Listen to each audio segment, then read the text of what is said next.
உலகம் உன்னை பயன்படுத்துற வரைக்கும் தான் உன்னை வைக்கும். உன் அழகுல உன்னை பயன்படுத்திக்கிட்டே இருக்கும். உன் அழகை பார்த்துட்டு பயன்படுத்திட்டே இருக்கும். அது வரைக்கும் தான் வைக்கும். அதுக்கப்புறம் சி அப்படின்னு சொல்லிட்டு தட்டிட்டு போயிடும். உனக்கு பலன் இருக்க வரைக்கும் உலகம் பயன்படுத்திக்கிட்டே இருக்கும், உன்னை யூஸ் பண்ணிக்கிட்டே இருக்கும். உனக்கு ஞானம் இருக்க வரைக்கும் உன்னை யூஸ் பண்ணிக்கிட்டே இருக்கும். உனக்கு என்னென்ன இருக்கோ, உனக்கு பணம் இருக்க வரைக்கும், உன் அறிவு இருக்க வரைக்கும், எது வரைக்கும்னாலும் தான் அந்த உலகம் பயன்படுத்தும். அந்த உலகம் உனக்கு வச்சு பிரயோஜனம் இல்லைன்னு தெரிஞ்ச நேரத்துல தூரத்துக்கு இருந்து. அல்லேலூயா. அதான் உலகம், அதான் உலகம். பாருங்க, அந்த மனிதன் 3 நாள் தான் அவன் வியாதி போயிட்டு இருக்கான். 3 நாள் தான்.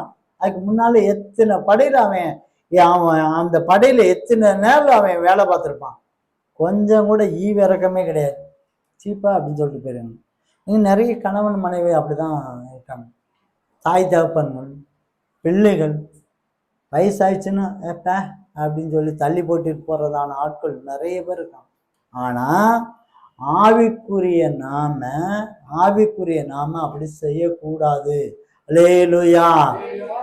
உலகம் தள்ளி விட்டதான, உலகம் வேண்டாம், வெறுத்து யூஸ் இல்ல அப்படின்னு சொல்ற ஒரு நபரை நாம அன்பு செலுத்த வேண்டும். அல்லேலூயா. அப்படிப்பட்ட உலகம் வேண்டாம் சொல்லி தள்ளி விட்டதான ஒரு மனிதனை ஆவியானவர் துணை கொண்டு அழகாக அனைத்து ஆசீர்வாதத்தை திரும்ப பெற்றுக் கொண்டு வந்தான் தாவீது. அல்லேலூயா. கர்த்தருடைய பரிசுத்த நாமம் சோதரம். அன்னைக்கு அந்த ஒரு பையன் மட்டும் இல்லைன்னா அத்தனைத்தையும் அவன் இழந்து போனதை எத்தனையும் இழந்து போயிருப்பான். அழகாக யூஸ் இல்லாத உலகம், யூஸ் இல்லாத உலகத்தினால நம்ம பிரயோஜனப்படாத ஒரு மனிதனாய் இருக்கலாம். அந்த மனிதனை வைத்து உங்களுடைய இழந்து போன அனைத்து ஆசீர்வாதத்தையும் ஆண்டவர் பெற்றுக்கொண்டு தர முடியும்.